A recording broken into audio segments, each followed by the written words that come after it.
my parents both have passed, and my mom passed a long time ago, and then my father died, and then that was like the end of our family unit, basically. And it was weird for me. I don't know, maybe a year after that, all of a sudden, I didn't know what was happening to me. I was really sad, really upset, and I knew, yeah, I guess I'm going through a mourning thing, or I'm not sure what was happening, and it just seemed to get worse and worse, and everything just got heavier and heavier, and work was just made everything worse, and Scott, my husband, was making everything worse, and I could be watching television or driving, and all of a sudden, just streams of tears coming down my face. And I was like, I don't know what's happening here.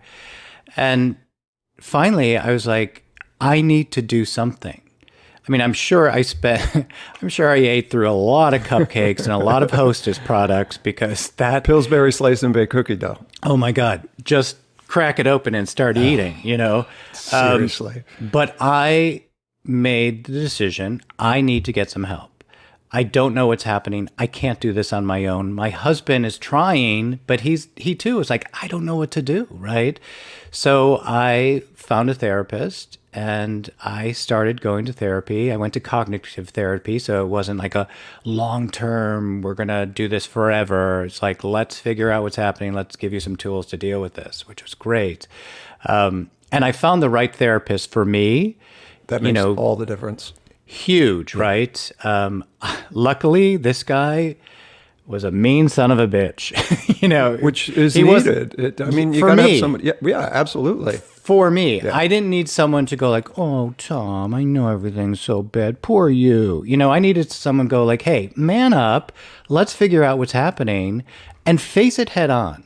And I think that was one of the greatest tools that he gave me, was just acknowledge what's happening. Otherwise you go into that spiral. Yes. If you're like, because as I mentioned in the beginning, I worry all the time. I worry about everything, every little thing, every big thing. It's just who I am, right? Some people, as we have mentioned, we have a friend who is wired happy, who seems everything is so joyful. Merry and sunshine. Oh my God. And I look at him like, shut the fuck up. I happen to be wired a little bit sad. And I know that, right?